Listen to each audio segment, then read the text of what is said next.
Omoseneta we kaunti ya Nyamira Okong'o mugeni nigabairiga kwemurunganiria enchira emebere yabeteke gutoka ase kaunti ya Kericho eyo egotebekana yarwete ase kaunti ya Nyamira asabeire kagoteba buna nigo omugavana we kaunti eyo atarabeka enchira gose ebirengeroberio au yoko eneke buna nkonyarale koba gakuriga chinchira chindonge cyogotindeka emebere yo elio gotanga ebikore binga abunebyo weigo nigo Omoseneta abeire kagwichanira enchira chibesa chigendete gutumikwa ase county eyo asabeire kagoteba buna obotumeki bwe bango egosangereriwa ase county ya Nyamira nigo bwabeire bokwirania county eyo magega anene asa magendero. From the findings of the Auditor General, the Governor of Nyamira, Mr. Speaker, has stolen or misappropriated from the poor patients who went to hospitals and paid money to be treated a total of 57,528,801, Mr. Speaker.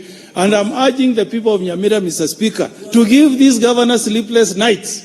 They should proceed to court and sue him to refund this money personally to the county government accounts of Nyamira, Mr. Speaker, because he has not offered any explanation, Mr. Speaker, to this Senate. Mr. Speaker, I was waiting for the governor of Nyamira, Mr. Speaker, to appear before us and to tell us how he transported 33 bodies to a morgue in Kericho, Mr. Speaker.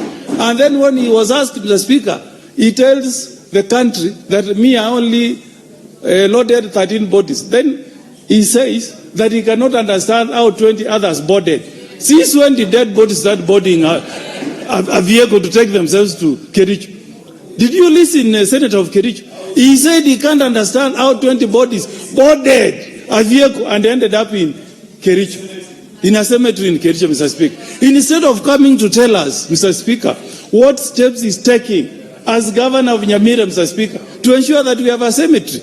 Instead, he does not even appear before this House, Mr. Speaker, to tell us why is he shaming and embarrassing the people of the county for soft drinks? How much does a bottle of soda cost?